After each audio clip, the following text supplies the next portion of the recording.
The police are trained to deal with criminals. They are not trained in parenting.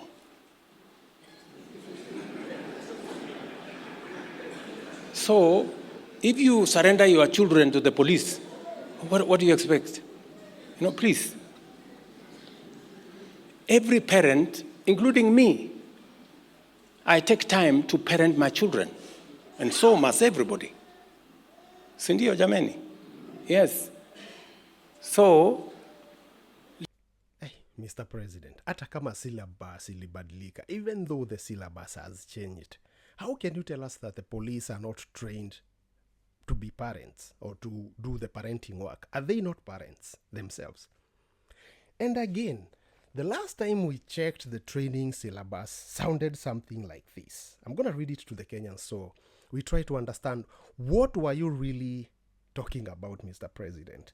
Because the police are taught about law and legal studies, and that is the Kenyan Constitution. They are taught about the Penal Code and criminal procedures. They are taught about Evidence Act and Police Act. They are taught about human rights and fundamental freedoms of the people. That is part of the training, Mr. President. And these are your police officers, Mr. President. And then they also taught on arresting and detention, crime scene management, investigation techniques, statement recording and reporting. They are also taught about firearms. And this is what about the firearms, the training on firearms, yeah?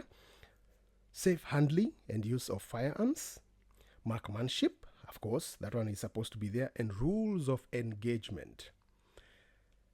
Just to translate the rules of engagement is that the police officer is not supposed to fire to a person who is not armed. But they usually do.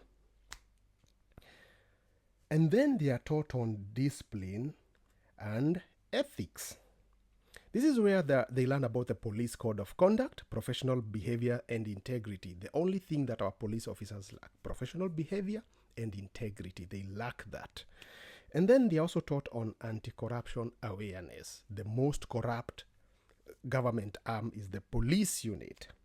Community policing, conflict resolution, public relations, working with communities. Mr. President, I want to learn where the syllabus you're talking about, where is it coming from? They are also taught on first aid and emergency responses. This is where they're supposed to learn basic first aid, disaster preparedness. When we talk about terrorism, they are supposed to learn counter-terrorism and intelligence-based threat identification.